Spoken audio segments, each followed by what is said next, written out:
I started a few classes. My first student ever was Kareena Kapoor. And I knew that I needed to call myself something. So I said, okay, Anshuka is unique and Anshuka Yoga. I wasn't okay, and I feel like I wouldn't say that I was in depression. No, I wasn't, but I was getting there. She could see that downward spiral, which I couldn't recognize. I genuinely did not know what to do with my money. Initially, it was all about spending it because I was very young. So with yoga, it's slightly more different. It's not like a MBA or PhD kar liya. You know what I mean? It's more of how are you going to explain the yoga philosophy to your student? How is your student going to take those lessons from a yoga mat for the 23 hours? Right. How is that student going to feel rewarded and come back? So it's so much more beyond that certification, and that's the investment I talk about. I know what I want to do. I want to impact as many lives as I can,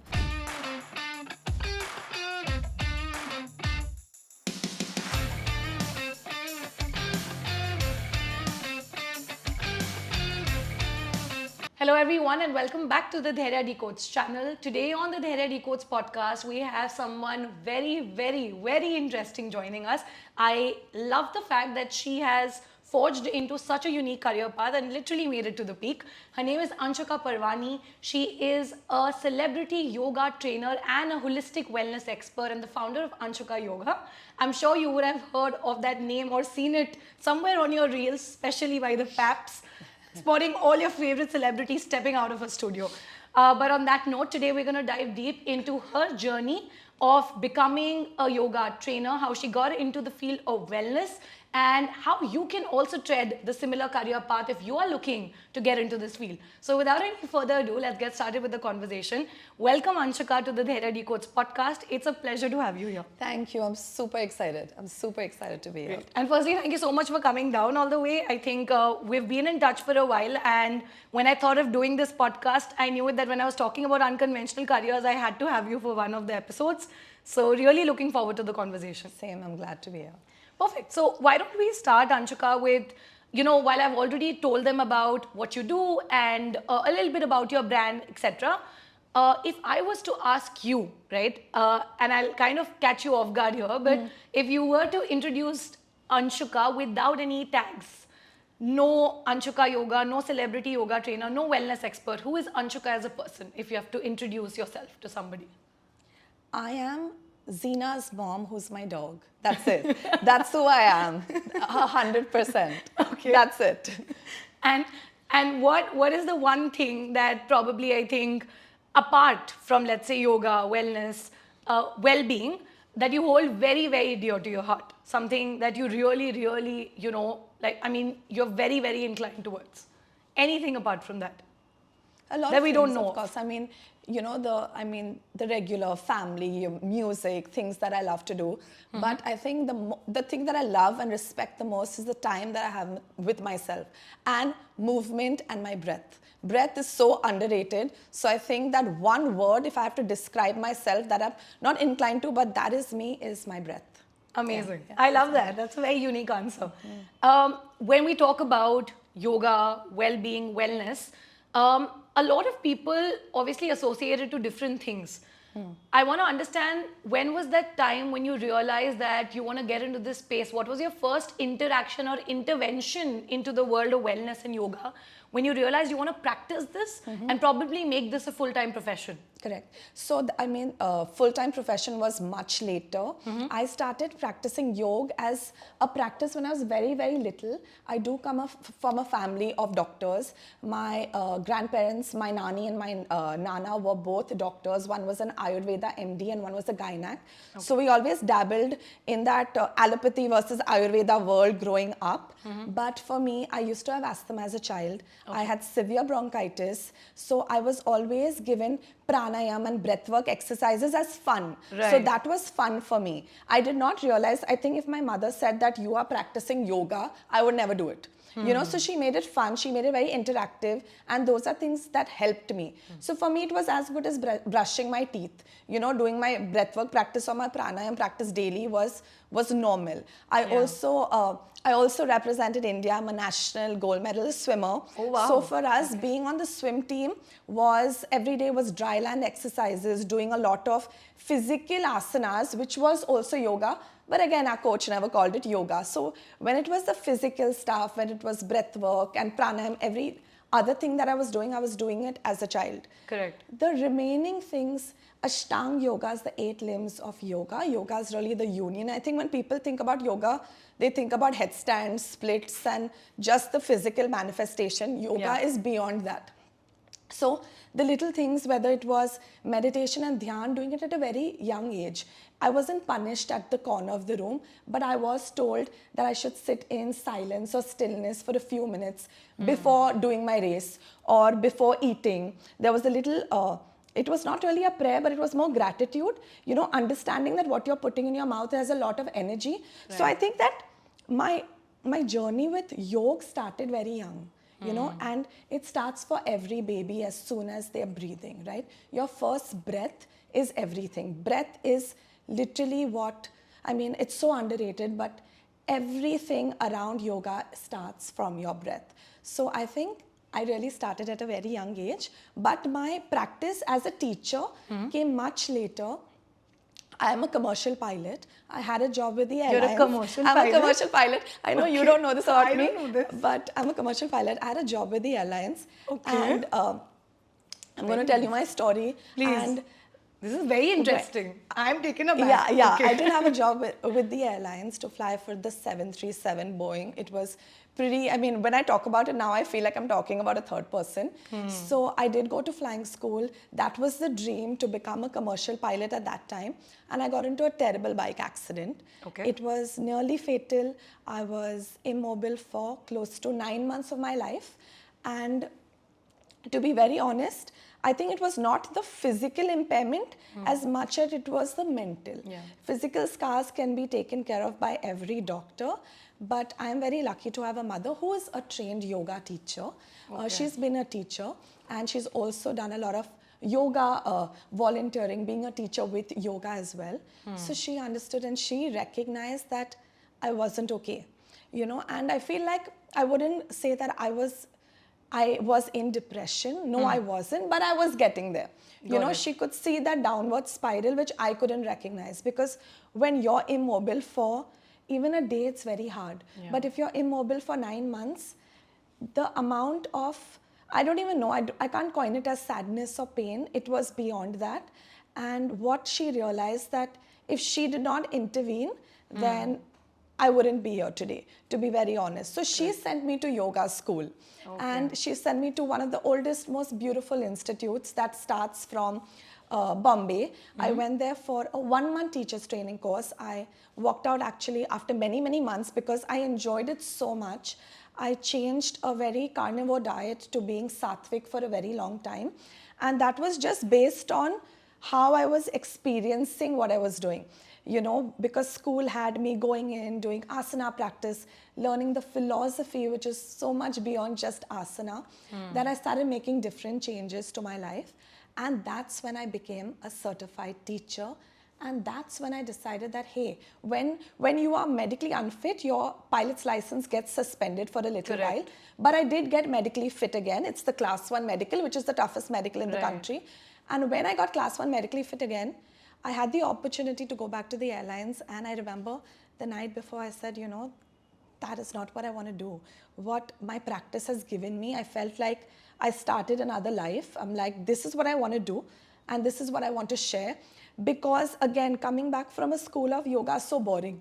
You know, what's going, I mean, everybody, that's one of the myths that I want to bust, because everyone thinks that yoga is boring. Yoga is so much more than just being boring asanas or sitting in one corner being silent, right? So I know that I wanted to change everybody's perception, and more than that, I wanted them to not be in a place where I was and then learn from it, rather learn from what I had already been through and had already learned, and what all I achieved from it.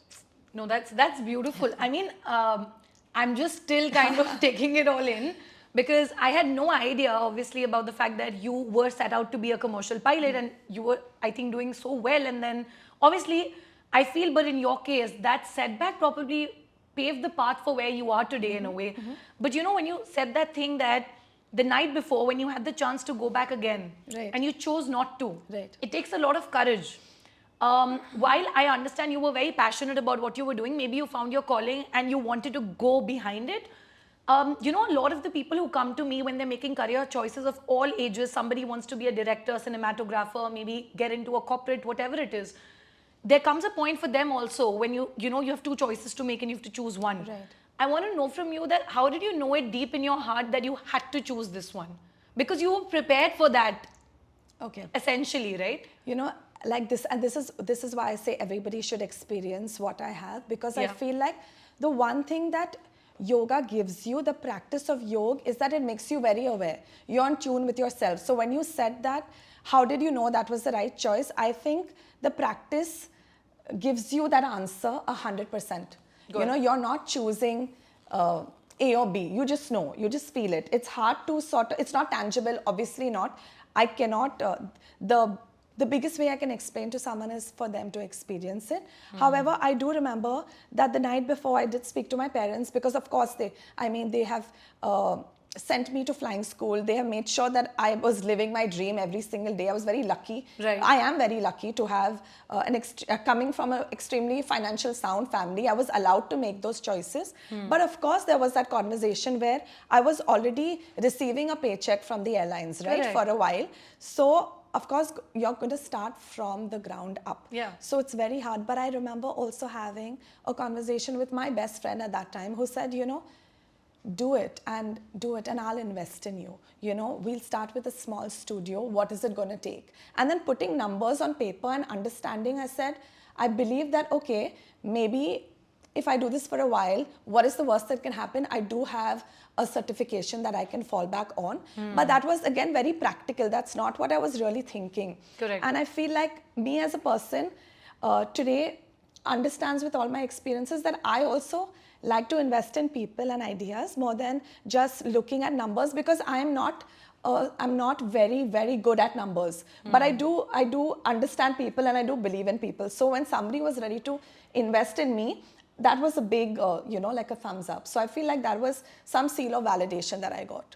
So Yeah. that really helped me. And I woke up the next morning and I did not sign that contract. Wow. Yeah. You Googled. Great. Wonderful. I think on that note, Anshuka, today everybody knows of Anshuka Yoga, the brand. Obviously, you are the person behind it and everything happens via you. How did the transition from Anshuka Parwani being this yoga trainer to getting into this space wherein Anshuka Yoga today is a brand and the who's who are getting trained by you? Right. How did that transition happen, and did you always know that is where you wanted to be? Was it a gradual transition? What was the journey like? It was very gradual. It was very organic. Anshuka Yoga, even when I sat down to creating a brand name, there was really no thought behind it. Absolutely no thought, because like I said, before I made that choice, one night before I had to sign a contract, I knew I was going back to the airlines. So because I was already the yoga teacher and I had started to sort of, I knew that I'd started a few classes. My first student ever was Kareena Kapoor. And I knew that I needed to call myself something. So I said, okay, Anshuka is unique and Anshuka Yoga. It was as simple as that.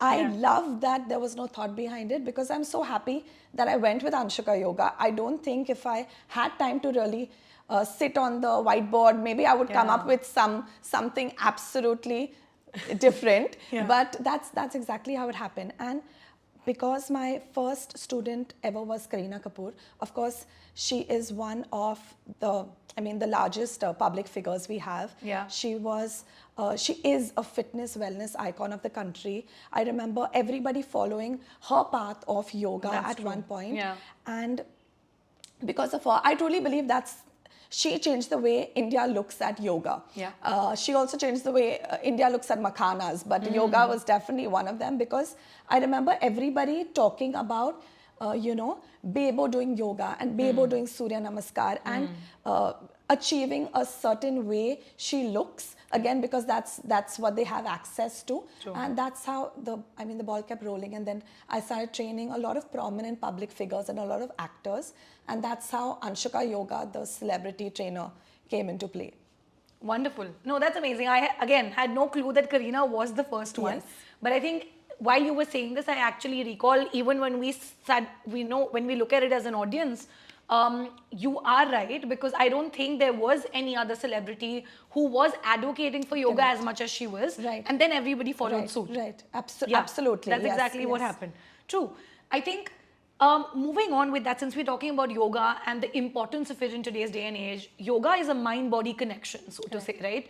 And again, like I said, there are too many buzzwords around it, and people keep using it here and there in every conversation without knowing the true context to it. Correct. Right? So I want to understand what yoga truly means to you, and if you have to explain it to a layman who, like you said, just has an understanding of asanas and maybe cartwheels or whatever, Right. what is the true essence of yoga?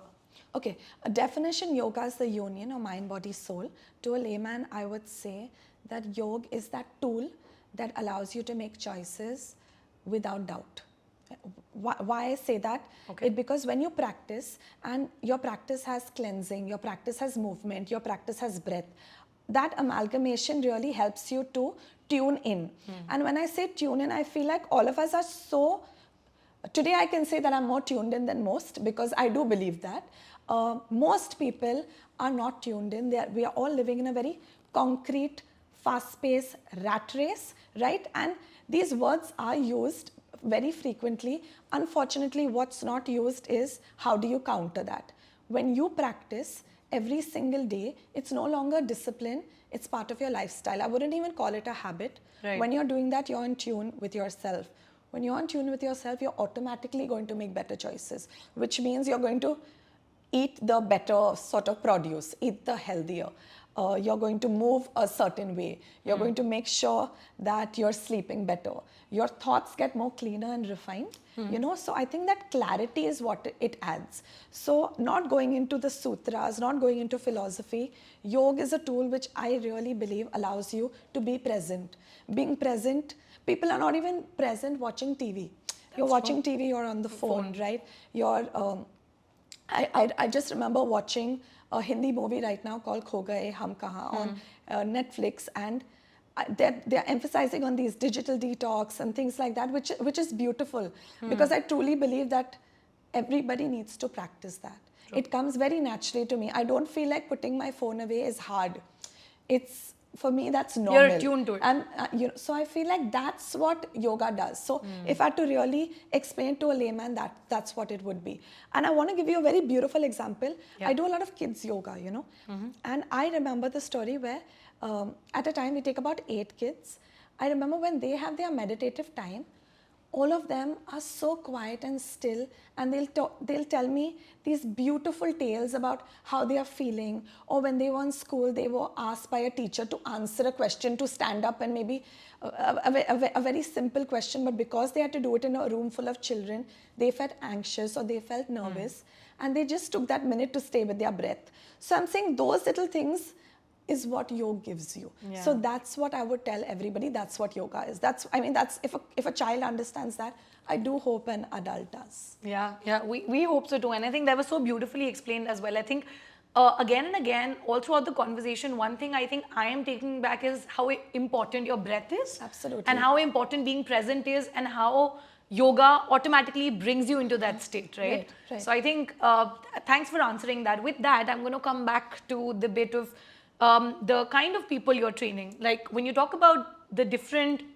kinds of celebrities from all age groups, I mean, right from a Deepika Padukone to a Alia Bhatt to a Ananya Pandey to a Kareena Kapoor, what I want to understand is when you're training them, right, and you're teaching them yoga, because they come from different generations and their perspectives have been different, do you think that their understanding of yoga again as a practice is very different, or how do you think has it helped them personally and professionally in their life? Because I'm sure there have been many benefits for them. So I don't feel that it's about a generation or age, but I do believe that it's about experience. Right. So whether it's a celebrity or a non-celebrity, when you're experiencing the practice, you will start gaining more the more you practice. Because you cannot expect to walk into yoga school or yoga class for the first time, being on the mat and gain 100%. You'd be very lucky if you do. There are a lot of people who are already in tune, and then this practice is an extension, of course. Yeah. So I do believe that that's what it helps in. Their perception is the same because everybody, I think the awareness has shifted. Correct. You know, it's no longer how, like I said, how I feel that Kareena was not the flag bearer, torch bearer, but she changed the way we all looked at yoga. It's no longer like that. True. People are more open to walking into a yoga studio. They understand that 1 hour of yoga is not a waste of time, but it's an investment in themselves. Yeah. So I feel that outlook has changed. So do they look at yoga differently? Not really. They understand that it's wholesome for their well-being and so much more and whatever they want to achieve. But yeah, the experience does matter. So I know that the deeper they go into the practice, you can automatically see they are in tune a little better. So they'll ask different questions. That does happen, of course. So day one, will I start day one with somebody and introduce kriyas, which are cleansing techniques? No. But will I introduce it eventually? Yes, because I know that they are ready for it. And also bringing that, it's not that if somebody's been practicing for 10 years, they are ready versus a person who's practiced for a month.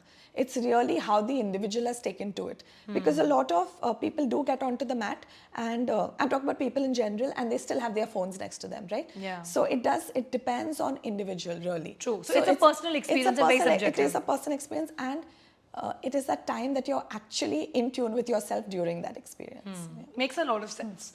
Great. I think with that, when we talk about, you know, people who want to, let's say, become yoga trainers as well, aspire to do something similar to you.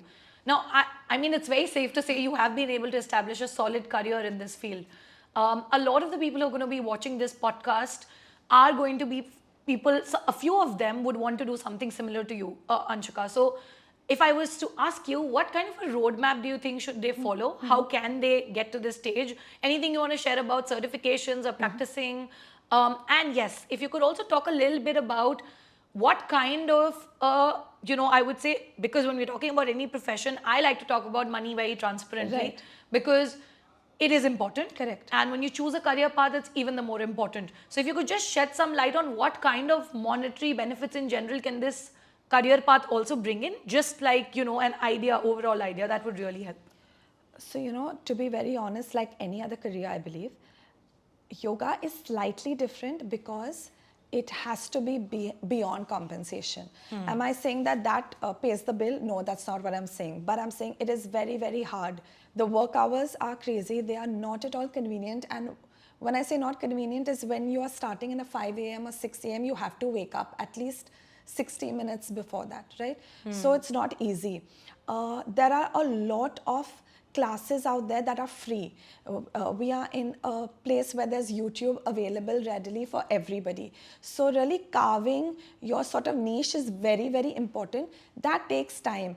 Who I am today took a lot of hard work, has taken a lot of days of not stepping out, not having a social life, until I think I was in a position to draw a balance or strike a balance, correct? Yeah. When I'm talking about monetary, like anything else, of course, once the trajectory is going in the positive, you are going to be compensated well. Because one thing I do believe is that your students are very loyal. And it is a journey. It's not a 40-day or a 50-day lose weight program, right? It's a life journey that you're sharing with someone. What it does take a toll on is the energy. You have to learn to sort of retain your energy. You have to learn to shield your energy. You have to understand that, of course, your certifications are the most important. You have to invest in that. You have to make sure that you go to yoga school. You have to make sure that you're understanding the body's anatomy. You have to make sure that every body is different. And most importantly, I can give you more than monetary, because also there are standards when you start out as an assistant teacher, right, or you start out as an instructor at a gym. It's really the standard rate whether it depends on what state you are. Yeah. But what I do believe is what changes is that energy that you share, because you're going to get depleted. And for me, that is the biggest currency. Unfortunately, I think people forget that. So if you're going to get compensated a little less, but you have maybe 2 more hours of sleep every day, that's a reward in itself. So I feel like yoga teachers should start looking at currency very differently. Of course, it doesn't pay the bills, but it's going to keep you healthier for a longer time. So the productivity that you have in X amount of hours is going to give you so much more, because that's how you're going to retain a student. I always, till date, I'm so happy to say that all my students, even if they have gone to experience a different teacher, I'd put it like that, they've always come back, and I feel like, why do they come back? And sometimes they always tell me after class that, Anshuka, the experience that we have here, we don't have anywhere else. Now, that's not an experience I can teach somebody. Correct. Right? So when my teachers come in, I always give them a platform to shadow me, but more importantly, I tell them to invest time in their own energy and with the students, because it's not just a repertoire like, ye karo and then uske baad you're doing this and something fancy. It's beyond that. For me, yoga is beyond the mat. It's what you're doing in the rest of the 23 hours, what my student is doing versus what that student is doing 1 hour on the mat. And I think that's the game changer. Right. No, that makes a lot of sense. And I think while you said that the certifications are obviously important and it just puts you in a credible spot or a place, obviously. If I was to ask you that, do you also feel, because you mentioned this and you gave this answer, and just an average range, if somebody has to just start, let's say straight out of college, like you said, maybe assisting somebody in the gym as a yoga instructor or something, what's like the bare minimum they could be making a month on an average? Just getting started. Again, it depends on geography, of course, but I would say there are internships that are free where they are just paid for conveyance, right? Right. And that starts as stipends as little as maybe I think 5,000 or 6,000 rupees a month. But there are also places that start off with 15,000 rupees a month, right? Got it. So if I'm putting figures, do I really know the figures that are, that is as of today, no, because my team fortunately has been with me for a long time. Right. So I know right now that they are coming from a place of so much more experience of years. But I do know that there are studios that start as little as 12,000 rupees a month, which would be 8 hours, 6 times a week. Got it. And going up to 25K, so it would be 12K to 25K would be the average to start with right now. Yeah. And obviously, as the experience keeps increasing, and as you just grow in your journey, it could I think go up to any number then. Of course. Yeah, the sky is the limit, really. Sky is the limit. Yes, perfect. So I think coming back to also, since we're talking about money, and I know that you do a lot of trainings for a lot of these corporates and brands, etc. I've seen a lot of your trainings also. And then obviously you're practicing with individuals and celebrities, and you also have a social media presence. Right. When there is obviously money flowing in from multiple income streams, what I have realized is it's very important to firstly analyze and understand what to do with your money. And everybody again uses it and puts it to use very differently because it's subjective. Right. For you, I want to understand that, how do you manage your money? Like, do you save most of it? Do you invest it in certain places? Do you reinvest in your business? So if you could just share a little bit about that. I always start with reinvesting in myself, in the business.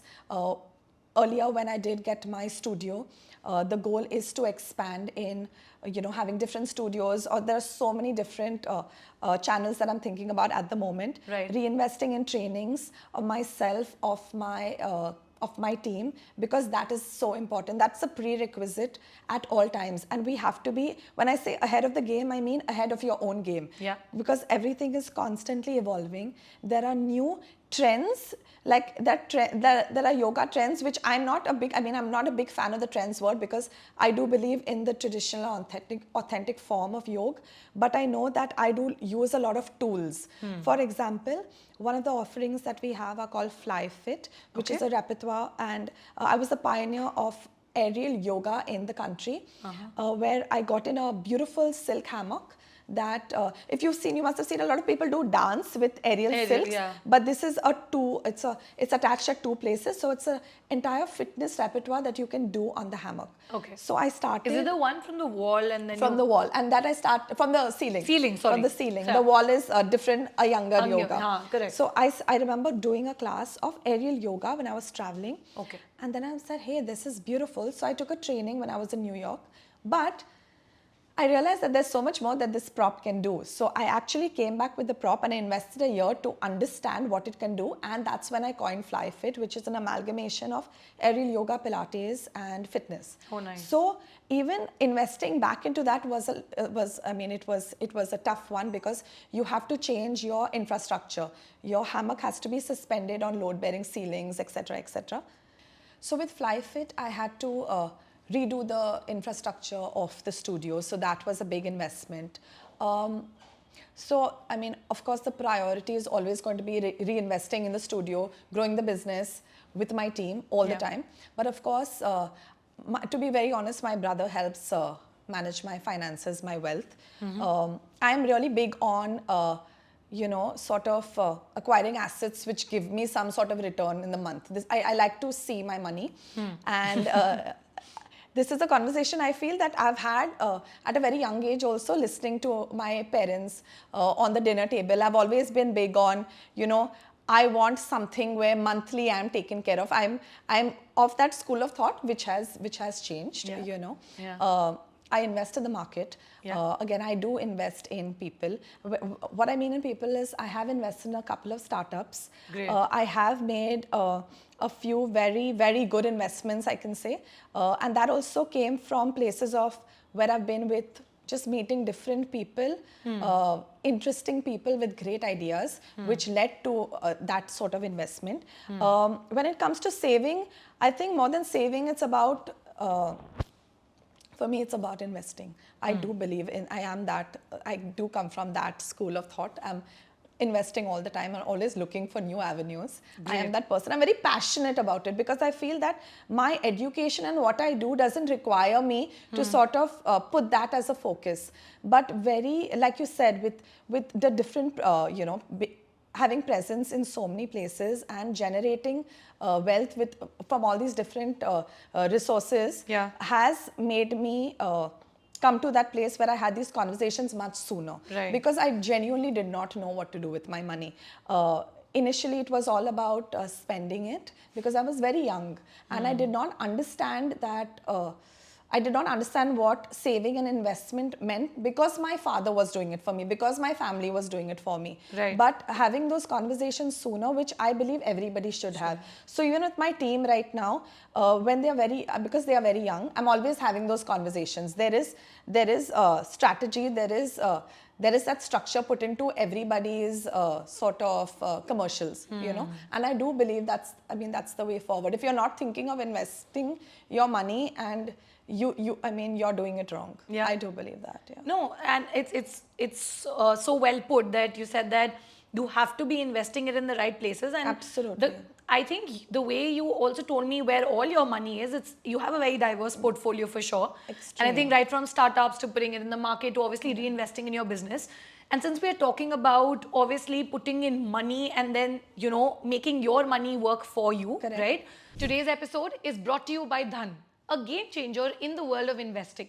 Whether you are a seasoned trader or a long-term investor, Dhan has got you covered. Lightning fast, tech-driven and loaded with industry-first insights, Dhan is built for super traders and those in it for the long term. Now that mutual funds is live on Dhan, you get to invest in 40 plus AMCs, discover consistent outperformers, find top-rated funds by Morningstar, and also track and invest in high-performing stocks connected to your mutual funds. And the best part, zero commission and fees forever. Start your investment journey with Dhan today. Download the app using my referral link in the description below. When you talk about this profession, and we always talk about upskilling, continuous learning in any industry, and everybody says you should keep learning.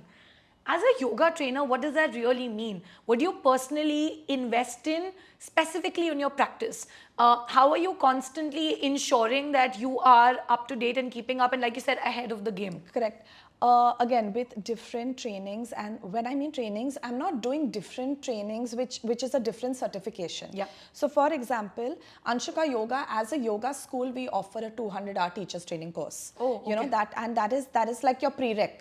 Everybody that has a 200 hours has that sort of certification that they can go and get a job as a yoga instructor in the country and abroad. Correct. With 200 hours, right? Yeah. But I have done maybe, I don't even know, like a couple of thousand easy, like I don't even know, maybe 50,000, 60,000 hours of teachers training already. And trust me, I don't have a logbook of how many teachers trainings I've done.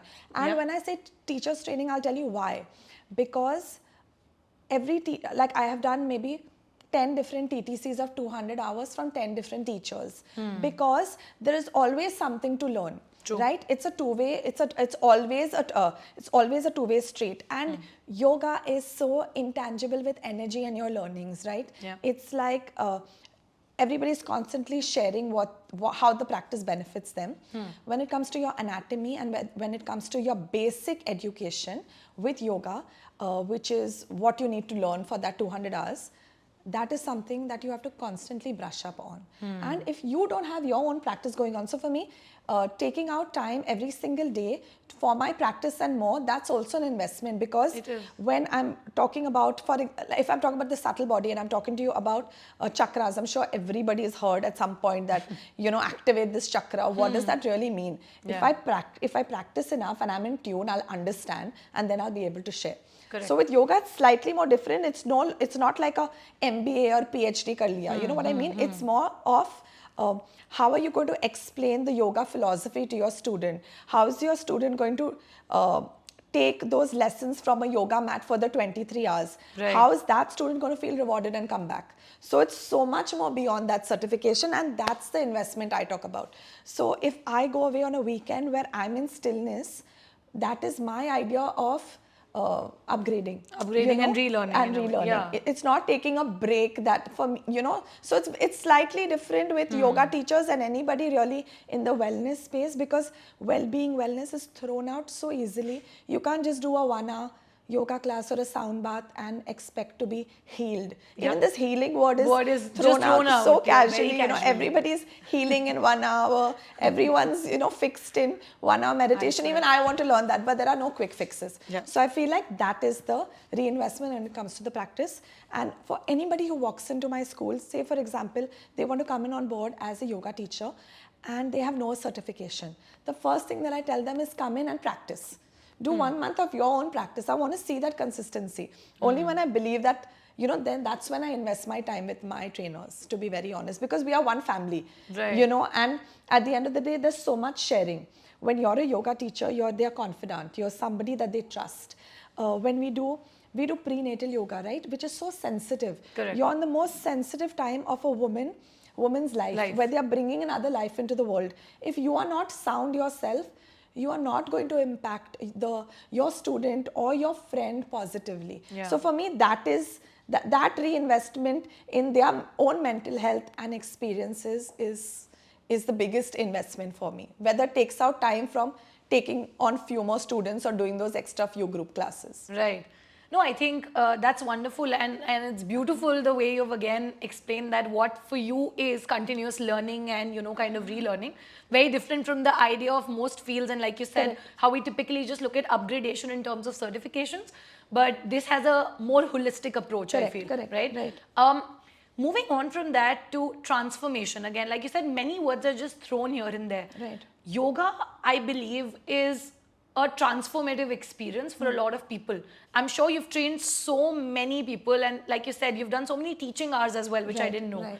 So all throughout these experiences, is there any 1 or 2 instances that you remember wherein any of your students would have gone through a very, let's say, transformative experience that they shared with you, which was very heartfelt, and you felt like, I'm really doing something right, and this is amazing to see that kind of an impact and a change in somebody's life because of the practice?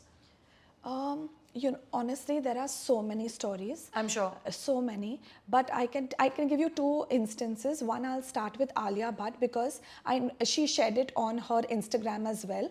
This was after she had her baby, and we did an inversion, the fly fit inversion, after a very long time, because there's a time in your pregnancy that you do not do inversions, and there are a lot of different alterations to the practice. And inversions is just not about being upside down. It's about letting go of your fears. It's so much more. Like I said, it's beyond just the physical manifestation. What meets the eye. Exactly. Yeah. So I remember that when she did that inversion, I was over the moon, because I know that it was just not about being ulta, for example, right?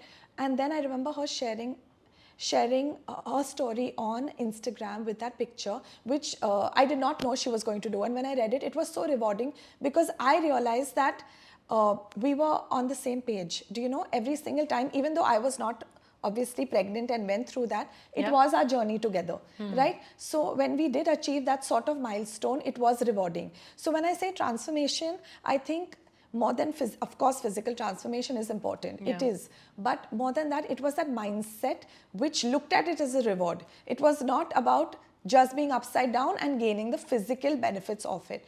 And what happened with that, the domino effect, was that it also motivated and inspired a lot of other women in our country to do yoga when they are pregnant. Right. That I do believe there's a big gap because there aren't enough people who are rightly educated and certified. There are so many people practicing prenatal, etc., and giving guidance without being certified, which is very wrong. Yeah, which is terribly wrong. It's very painful, and I wish I could just go and say something to them. But that was one of the instances that I do believe was a big transformation.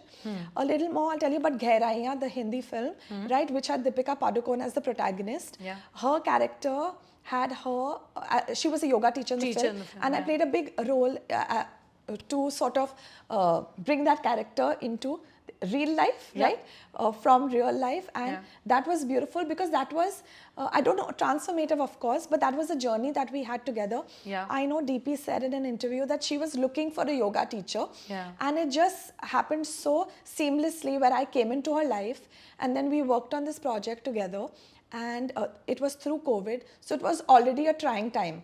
And I feel like COVID times, we were always maneuvering, right? Whether it was doing classes online, then meeting in person, social distancing. So there was a lot of, yoga's a lot about also adjusting correctly. And I'm talking about the physical asanas as well, right? So there were many times where I had to sort of verbalize more than cueing with feel and touch, which when you have that same energy and that connection, you can it translates. And one last thing I have to share, this is transformative. My kids yoga, I keep going back to them because they're just so, they make me so happy. I remember a mother walked into my class once and said, hey, do you know that we sit in Vajrasana after we eat nowadays? He's made it a rule for everybody after we eat together to sit in Vajrasana, which I've taught them that it's very good for your digestive system, etc. But it's not like the adults didn't know. We were aware of it. Correct. But I feel like that little sort of input that I had in that entire family's life, because I believe now not only have I changed just the little baby's life, but also it impacts all of them. So I feel like that is that. I mean, how do you really? It's beautiful. Yeah, you can't put it in words. I think you can't. It's hard. And I think that's what you are really working towards, right? I mean, like you said, while the monetary benefits and the kind of people you work with is always a plus, but the impact that you can create in somebody's life and in an entire family, maybe a generation, because they start believing in that practice is beautiful. While we obviously spoke about, transformation and how yoga, impacted a lot of people, that you have kind of trained, and that was wonderful, Anshuka. I want to also kind of, move to this sensitive but very important topic to talk about. With the kind of overexposure that social media has brought in, it has also led to people just becoming more insecure, FOMO being there. Like you said, the movie Kho Gaye Hum Kahan also shows it in, all senses and forms, and I think it was right there. Correct. When you talk about people being insecure of their own physical image, how they look on camera, because today we have a lot more people who are in front of the camera, whether it's content creators, coaches, celebrities. And while everybody is not going to voice it out, there is trolling going on. People are being, body shamed, fat shamed. Somebody is being, shamed for just being too skinny or whatever. Right. It does impact your physical and mental well-being both, in a way. Do you think that when it may not be directly connected, but I'm interested and piqued to know that when somebody is practicing yoga and is into this state again, like you said, does it sort of help you not to put everything at bay, but does it help you build resilience and to be tough enough to not let those things affect you? Because this is all happening, and I know a lot of my close friends and people around me who are suffering with things like this, and it's very difficult for them to cope through it, and then you're constantly on your phone and their digital devices, and it's very difficult for them to kind of shut it down and, you know, just not let those things bother them? That is a very hard question, but I'm so happy that you asked it. Yes, there is a direct impact with your practice, and I'll tell you why. Again, I'm coming back to your practice giving you like these life lessons, right? Number one, I also do believe that everybody who is somebody on social media has a responsibility to make sure that they are being as authentic and as natural. I do believe that. I feel like they are public figures, yes, and I also do believe that they are responsible for a lot of choices that especially young minds today are making. True. You know, for me, social media was not there when I first started out. I also started my social media page many years after Instagram or everything was sort of like a thing. It was a thing, was so prominent. That also because I got a team. I didn't even understand. I had these queries from brands and they said, you have to get onto social media. I didn't even understand it. Also because I was so focused on my practice and I was in a very happy space. So I do believe that it's a necessity for everybody who needs to have an Instagram page, for example, me, with what I'm doing to share. How does a practice help? Because a practice allows you to be so in tune with yourself that you recognize that you can see the difference between the what's truth and what's not, right? And when I say that, for example, initially when I first started shooting, even me, I'm going to give you my example when it comes to insecurities and complexes. When you fold forward and touch your toes, right? If you're doing a practice, usually we do it in us, like your sports bra and your yoga pants, your stomach is bound to fold. Correct. And that is normal. Right? Yeah. For me, I come from a school where that's normal. I also remember initially when I started working out of my studio, I had no mirrors. I got mirrors much later. And I also got mirrors when I started my fly fit practice, which was the hammock. So I can see everybody at one point. I never had mirrors in the studio before that. Okay. You know, so I've always come from a place where nobody was judging this fold on my stomach, etc. I remember when somebody was shooting a video for me, said, listen, your stomach is popping out. And that made me very quickly aware of it and extremely insecure. You know, I'd be lying if I say that I wasn't affected. I was terribly affected. And I do believe that I am somebody that works very hard on my practice every single day. And I have been an athlete and a swimmer. So I have always been extremely lean, you know. So I was like, okay, I need to go back. Maybe I need to like cover up, etc. And that honestly for me lasted 1 week because I think again my mother plays. She's always there at all these sort of pivotal moments in my life. I think she said that is normal, right? Yeah. And I was much younger, of course, then. And then I took a step back and I realized that of course this is body anatomy. And then that's when I made a conscious decision that this is what I'm going to share. So even though fold aa raha hai and stomach is popping out, I'm going to do it. Correct. Because that's the real thing. Yeah. If I have to constantly share what's real to me, and because I do believe that I'm responsible for a lot of people making those choices. And the practice does that to you, which means I have seen people from the first time they come into the studio and taking a selfie and then sort of saying, show me the picture, or putting some filter, or there are so many apps widely available where you just shrink, right? Yeah. Doing that all the time to today not even, you know, bothering about how they are looking, or, you know, if they've achieved something, they'll be like, after the practice, quickly take a video. And I'm no longer looking at it, or we are no longer correcting, or it is what it is. It's natural. It's natural. how it's supposed so I feel to be. this practice definitely helps you to understand the difference. Of course, vanity is such a scary word because vanity can be very, very cruel and it can bring upon very unkind sort of situations after that. But this practice helps you to be very aware. It helps you to make the right choices. And when you're in tune with yourself, you're always going to understand right from wrong. Yeah, I know, I think spot on. The way you've put it is, I don't think you could have put it in any better way. And that brings me to actually asking you this thing that you are in a profession, and because of the kind of people you train, you're always, how do I put it, not under the radar, so to say, but then people always expect you, because when you're on social media, let's not even go to the part of training celebrities. Right. When you are on social media, you just expect it to be a certain way. There is a brand image to be maintained. Correct. You are a personal brand, right? Everybody's talking about how much you're doing better than somebody else, or if there's somebody new in the market. Correct. How important do you think is personal branding today for a yoga trainer or a wellness expert? And do you think that your Instagram presence has helped it in any way, or has helped you reach a wider audience? How is that entire thing of working with brands and everything come together? No, of course. I mean, my social media presence has, and I mean, I'm working with a lot of brands. Yeah. And it makes a big difference. Your personal branding also. And what I mean by that is today, for example, I'm very authentic with my content, even what I put out there. So if I'm, I have a series of things that I do, which are like 5 asanas for XYZ, or 5 things can solve, whatever. I know that I'm not accessible, number one, to everybody, but I want to be. And that is the eventual goal, to be accessible to everyone, no matter where they are, because all they need is a yoga mat or a chair, Correct. or their breath, like I keep re-emphasizing, right? So that's always been the goal. And my audience has been with me from the word go.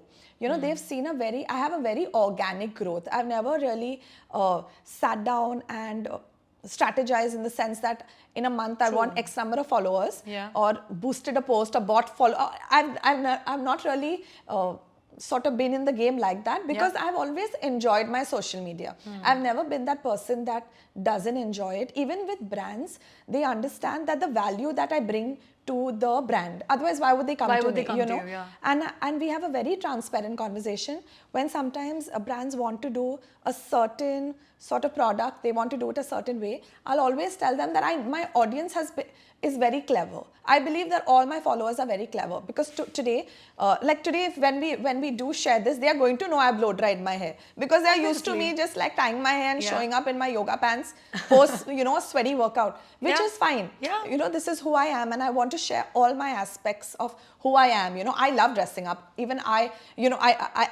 love indulging in even in expensive things, right? But they've seen it all. Correct. But I feel that is my responsibility. That practice what you preach is so important. It's again very underrated. I make sure that I'm never working with any brand that I don't believe in.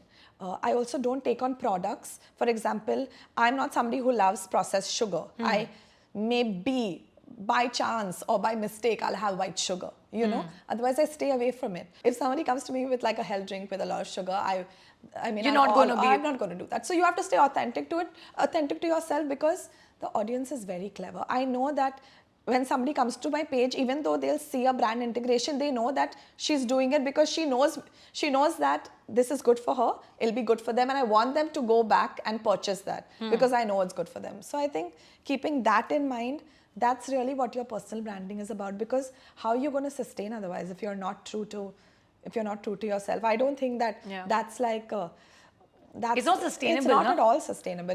You're going to come in, you're going to do great for those 2-3 months, and then it's going to be fizzle out. Yeah. True. No, I think when you talk about it also, and when you obviously summarized everything, what I think is very important in terms of personal branding, like you said, is showing your true authentic self, because you can only keep up till a certain, I think, I don't know, maybe years, but then what after that?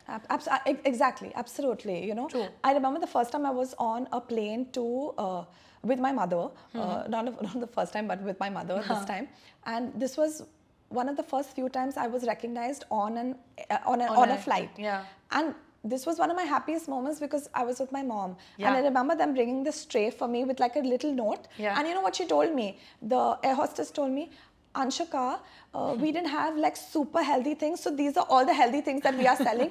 I know that you're gluten free. So we've got, it was so sweet that they put like a health bar. They made sure that they gave me a coffee without sugar. And I'm like, oh man, I'm impacting so many lives not knowing. So that was the story which I really hold so close to my heart. I remember messaging my dad saying, I'm so happy mom was there. Because I know that she must have definitely felt good. Of course, she didn't say anything to me. And many times when I've been recognized, I wished my parents were next to me, you know, because you want your family to be around. And when that happened, I was over the moon. But I was like, wow, like people are making the right choices, you know. Correct. So if they are doing that, they're listening. So and the fact that they actually noticed and they remembered. Exactly. And they're like, okay, that was unhealthy and the sandwich had gluten, so we've not given you that. And I loved it. I was like, thank you, you know. That's great. A sweet story for sure. Talking about the wellness industry, Anshuka, it's a place wherein I think when you also shared a couple of transformative experiences of your different clients and students, I'm sure that when you look at somebody practicing it and then those significant changes, being, having a ripple effect in their life, or when they come back and ask more meaningful questions. Right. I'm sure that does something. And success can mean many things to many people. This is one question I ask every guest because I feel this one question and the answer that every guest gives to me tells me a lot about them at least. And everyone so far at least has given a different answer. While we understand that success comes with a certain name, recognition, fame, whatever it is, today at this stage in life, what does success really mean to you, Anshuka, for you? Yeah, how do you define it? Is it tied back to something specifically, or is there a specific thing that you define as success?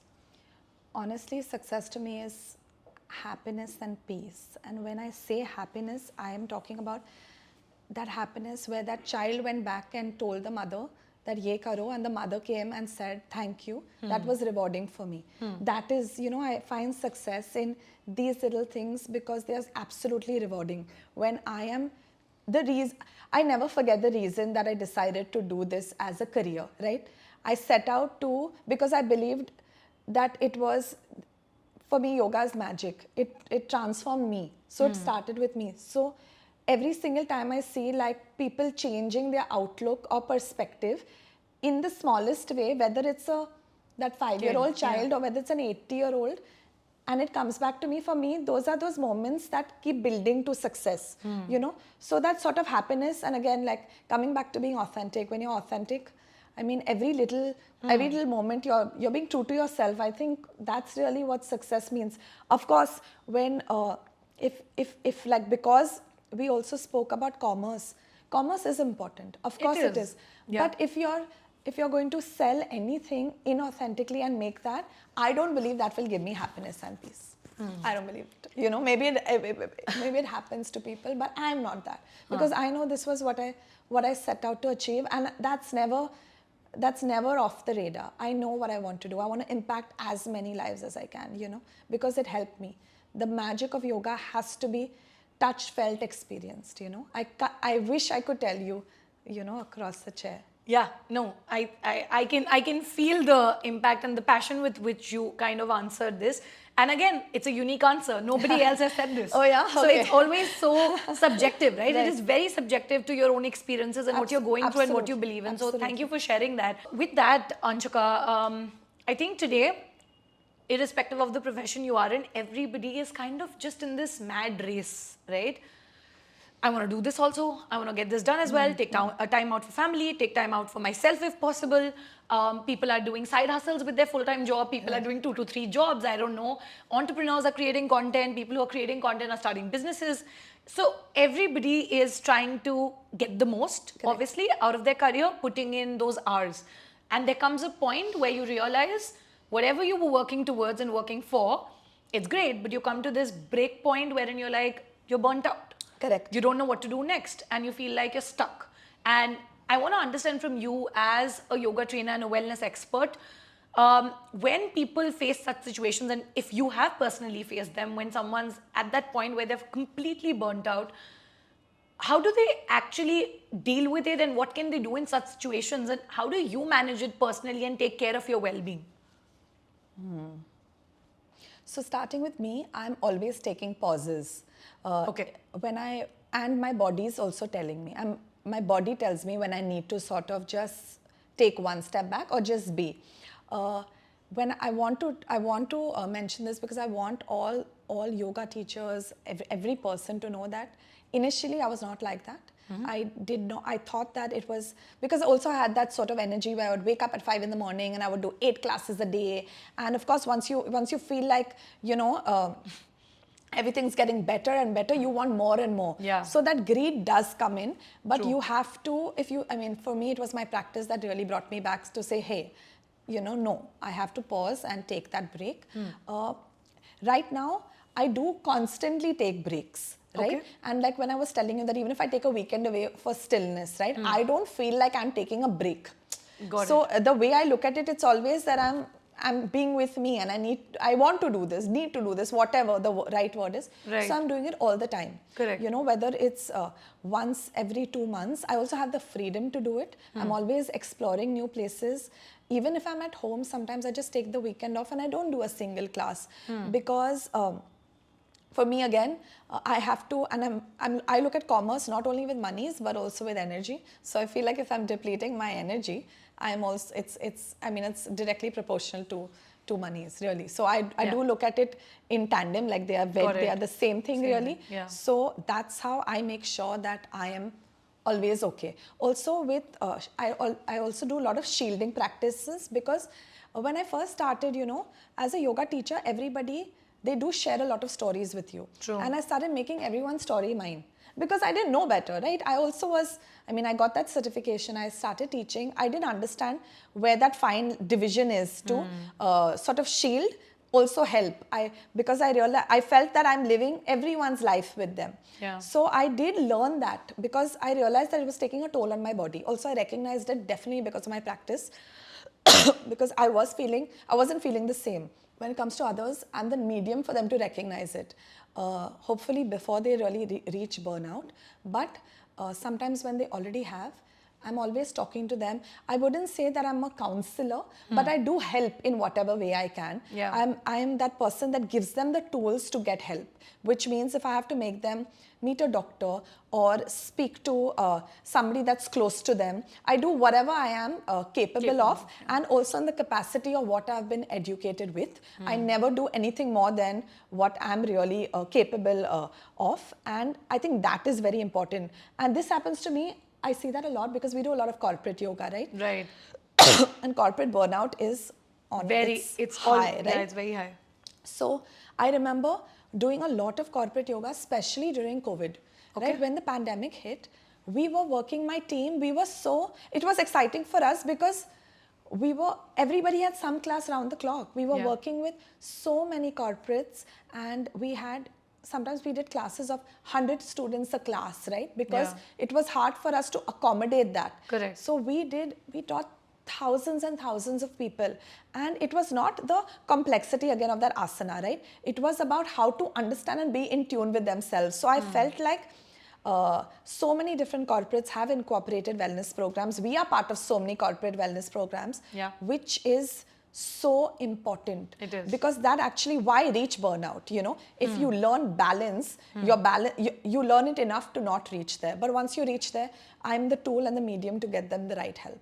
I agree. Precaution is better than cure. Always. Yeah, and thanks to people like you, because I have been a corporate employee myself, I can tell you that most of the individuals are already at that stage where they are burnt out. Correct, yes. Forget even reaching there and recognizing it. And I'm so glad that a lot of corporates are taking these steps, that they're bringing in wellness experts like you and curating such programs. Absolutely. Yeah. Because it is the need of the hour.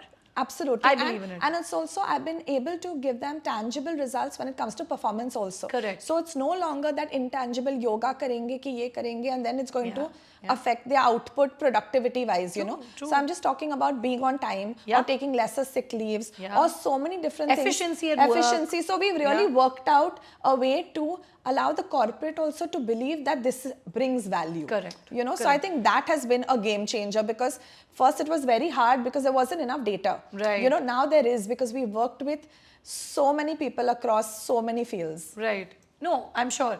And that's wonderful. I think with that, since we spoke about burnout, and I think when you're talking about the kind of lifestyle we lead today and everything, like I told you, people are hustling, etc. Mental well-being again. Mental health is a term, unfortunately, while I'm saying this, I don't want to say this, but people just throw it out. Correct, yes. And they shouldn't be throwing such sensitive words out, but I think it's just every ABCD or, Tom is talking about it. But I mean, the point is, when you actually talk about somebody taking care of their mental health and well-being, I want to understand that how can certain practices, if there are specific practices, if you can share with us in yoga that people can kind of incorporate in their lifestyle that can help them, if not come to like the best stage, but at least be in a balanced mental space wherein they're not coming to a point wherein they feel like, I have just not taken care of my mental health throughout this process and probably only focused on other things and not even coming to a realization that it's all messed up there. So I'm going to answer this question, and I'm also going to sort of demonstrate something that everybody can do. Sure. I want you all to understand the parasympathetic nervous system and the sympathetic nervous system. The sympathetic nervous system is your fight or flight, which is usually what most people are tapped into. So think about stress, think about that quick, that ye karna hai, wo karna hai, just quick. And your parasympathetic nervous system is your rest and relax. It's your calmer, your calmer side. Now, when we're talking about cortisol levels, stress levels, etc., stress levels are intangible. Tuning into your parasympathetic nervous system is so important for your hormones, for your overall well-being, for the changes that's occurring in your body, for the time it takes for you to make different choices. It's all your parasympathetic nervous system. So I'm going to do, we do something called, it's called box breathing, but really it's a lot of kumbhaka. Kumbhaka, it's breath retention in your yoga practice, okay? So I want everybody to sort of visualize a square, equal sides, and I'm going to paint it on the screen. So you're at one bottom. You think of a square of 3 seconds. You inhale for 3 seconds. You hold your breath, which is your kumbhaka, for 3 seconds. You exhale for 3 seconds and you suspend your breath. Okay. This is just, it's equal breath, equal breath. And it also has an inhalation kumbhaka and a suspension kumbhaka, right? So that breath retention helps to sort of tap into your parasympathetic nervous system. Another thing is your double breath, where you, and I'll go back to my flying, when I used to be flying. There's something called hypoxia and hypertension, things like that. And hypoxia happens a lot of times also in the plane, right? And also, let's talk about the passengers. They're always told that they give you a bag to start breathing in, right? So when you're super anxious or you have hypoxia, they tell you to keep exhaling to bring, because your exhalation keeps getting shallow. So it's 2 inhalations and exhale with a sigh. You're always extending the exhalation, and that helps to tap into the parasympathetic nervous system. The parasympathetic nervous system is something which I'm always attuned to, because that's what everybody should try to tap into most times, because that's your rest and relax. If you're operating from your parasympathetic nervous system, you're going to make the right choices internally and externally. So that's what you're really striving for. So when I talk about mental health, am I a certified psychiatrist or psychologist? No, I'm not. But I do recognize when somebody is not feeling sound, right? Or being sound. And when you do a certain kind of breath work, pranayam, etc., it helps you to not reach that point where you need help, right? Of course, we don't have control over if you need help and you've reached that point, no matter what has pushed you there, we get the right kind of help. But with certain practices, it allows you to recognize a point where you can make fixes without getting professional help. And I do believe that. Correct. Just based out of personal practices. So when there are mental health advocates, I love how they are sharing their stories, because awareness is key. I don't feel it's a negative thing. What I do feel is negative, that if you try to help without being certified, because that's incorrect. But other than that, mental health, yes, it's thrown out loosely, but if you do educate your audience, like for example, what I try to do with the parasympathetic, I hope it resonates in everyone's mind, and they're constantly taking a check on their breath, because this is our only constant, your breath, and your breath is determining everything. The way your hormones are functioning. I remember teaching a student who was overweight and couldn't move from a bed. And I promise you, we did 6 months of just breath work with him, and he did lose weight. Because your hormones, your hormones are like, that's really what's making all the differences and changes in your body and your mind, right? So even though on the outside, if you're looking beautiful and inside your hormones are not right, you're not going to feel okay. You're right? So I feel that the practices and the breathwork techniques and your pranayam, which is a game changer, is what really helps to bridge that gap, recognize symptoms much earlier, or help you, if you're fortunate enough, not to reach a place. True. No, I love it. And I love the fact that you actually demonstrated this and showed it to them. I'm going to keep the 4-box technique in mind. Yeah, and I'm also going to add to that. I'm so Yeah, sorry, please. but if you feel like you've mastered the 3 seconds, Yeah. Create a bigger square. Okay, know? so do yeah, and I tell my students expand have that. fun with it. Like Yeah. it could be a material of, I don't know, solid aluminium, gold, Yeah. whatever you want. You Yeah. know, have fun with it and keep expanding the square. Got it. Could be 4 seconds breath, 5 5 seconds seconds. breath. Perfect. Great. We're going to keep that technique in mind. With that, Anshuka, while I could keep going on and keep asking you questions, one last question I want to ask you before we segue into the rapid fire. Okay. Which is, we obviously spoke about your journey, about certifications, about impact, what you're doing, how yoga can obviously help a lot of people become more attuned, etc. Correct. I know that you're very passionate about what you do, and that just comes across, that energy translates. Is there anything else apart from yoga as such? And you've already spoken about the kind of impact you want to create via yoga and reach more people. Right. Which you want the world to, if not associate with you per se or align with you, but something that you really hold close to your heart. It could be a cause, it could be anything else very, very close to you, and you really want to work on that. Something that you're looking at probably building on or creating in the next few years or a few months, a passion project, anything that you'd like to maybe share. Yeah. Firstly, what I want to leave back is, I know that I'm so happy that our Prime Minister, Narendra Modi ji, created that awareness that yoga has come from India to the rest of the world. And we celebrate International Day of Yoga every year on June 21st, right? And this has just come into play in the last 3-4 years, right? Yeah. And I do want to be recognized as somebody who also creates that impact for the rest of the world. And that's why I'm always working on being accessible. Like I was telling you earlier, even the content that I put out, why I want to be accessible to even the person who's maybe in some village at home, looking at my video and being able to do certain things which will help them, because whatever I put out there is there to stay. And it's only going to help change lives positively. And that's something that I want to be remembered for. I want to be remembered for that child that went to the mother and the feeling that every student has after a class. Correct. That I want to be remembered like that. I've actually registered a foundation very recently called Ayushka Foundation, where I do want to create enough opportunity for the girl child.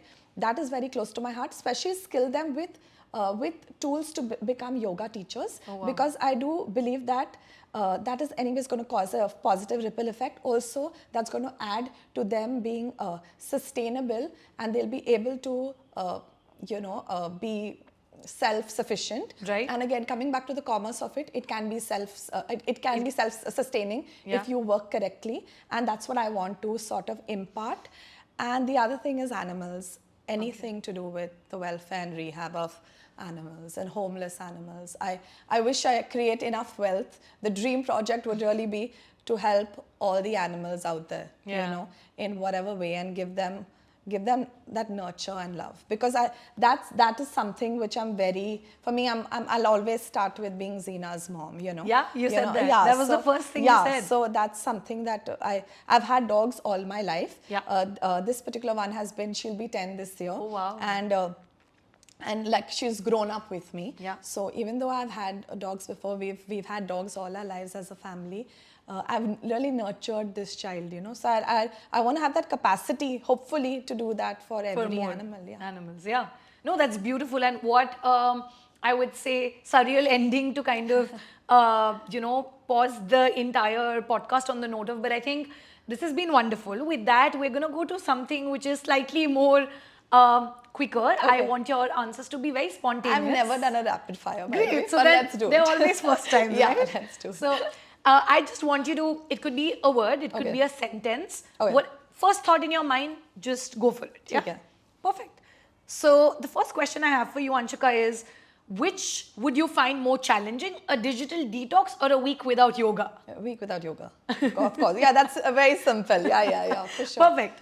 If you could host a retreat anywhere in the world, where would it be and why? The Bahamas. I was lucky enough to go there. The Bahamas island? Yeah. And I anywhere on the beach, but the Bahamas, because it was one of the most beautiful ones I've been to. Great. Perfect. Who is your all-time favorite? And now Lakshadweep. I should just throw that in. And now Lakshadweep. That was a good addition. Yes. I like that. Great. Lakshadweep tourism. Yes. To the moon. Who is your all-time favorite celebrity to train with and why? Very tough one, you know that. I know. It's hard to choose, but always, always, always Kareena Kapoor. She's my number one from day one. I And kind of she's knew amazing. it. Bebo is Bebo. love. I'm a big time Yeah, Kareena yeah, yeah, fan. yeah. It's of course, and also she's my first student. Yeah. I always credit everything. I mean, look at where I am today. Yeah. She's played the biggest role to bring me where I am today. No to doubt. where I am Wonderful. today, yeah. Your favorite guilty pleasure treat after a great yoga session?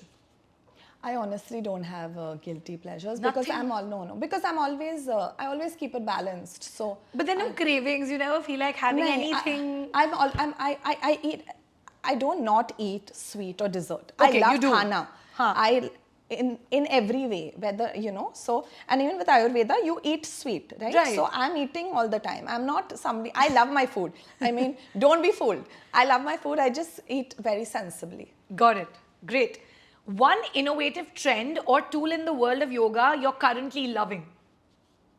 Props, the use of props, Yeah. always. And it's not new actually. Yeah. BKS Iyengar started the use of props back in the day, hundreds of years old. But like my fly fit hammock is Yeah. still a prop, right? Yeah, it's it a little is. more evolved than the ropes that come out from the wall. Correct. These are just suspensions. So I feel like different props all the time. Interesting. Describe your personal yoga philosophy in just 3 words. Keep it balanced. Amazing. Yeah. Love that answer. Yeah, keep it balanced. Okay. Always. Last one for you, Anshuka. If you could organize a massive yoga event or a retreat for a cause, what cause would it be for? I'm going to go back to the same. Yeah. Always raising funds to have that school for the foundation where I can impart that education for the girl child and feed my animals. Amazing, Yeah. lovely. I think it's been such a great time speaking with you. You've been your true authentic self and the conversation's been very free flowing. I've learned so much about the world of yoga and the practice.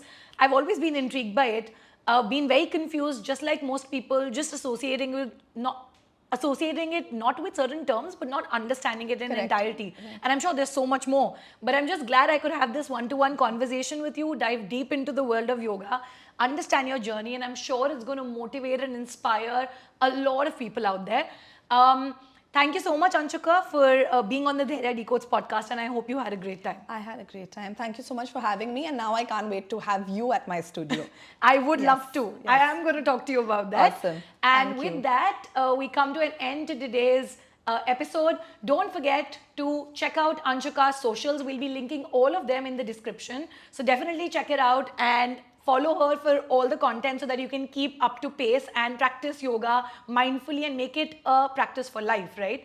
And with that, that's about it. I'll see you in the next episode. And don't forget to like, share, and subscribe to the Dhairya Decodes channel.